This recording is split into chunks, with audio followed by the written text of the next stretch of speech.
Jace Bauer says in Colossians 1:20, Paul says that Jesus reconciles all things to himself, both in heaven and on earth.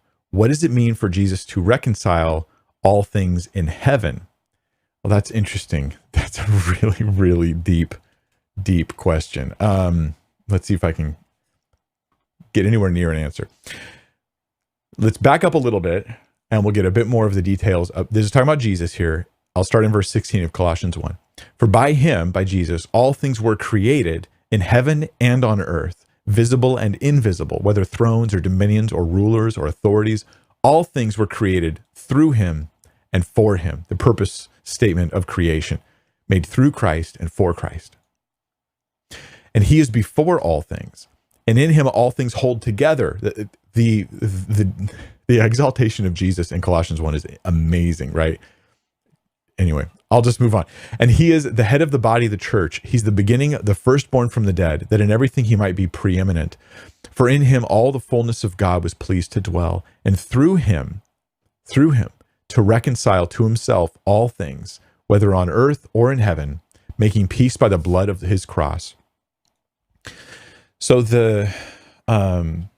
connect this to the Revelation, where no one, in the book of Revelation, they're asking, who is worthy to take the scroll and break its seals and open it? And this process of breaking the seals and opening the scroll will begin God's, both his judgment, right? Condemnation of the wicked who are outside of Christ, and even the fallen angels in Revelation, right? The angels who fell, Satan and his rebellious crowd, they also get judged.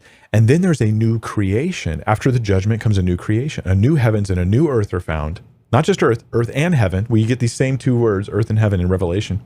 And there's a recreation of all things, heaven and earth, so that now heaven, which had its rebellious element, Satan and his angels, and earth, which had its rebellious element, not only Satan and his angels active on earth, but human beings rebelling against God, are now a place where righteousness dwells in its entirety. I think that that's kind of what's being talked about here, that Jesus's death and resurrection saved humans by washing us in his blood, but also purchased the recreation of all things as part of his whole redemptive plan. So Jesus redeemed all things because it wasn't just humans that were affected by sin, it was heaven and earth itself also impacted. This is why else would a new heaven be made? So that's my perspective on that.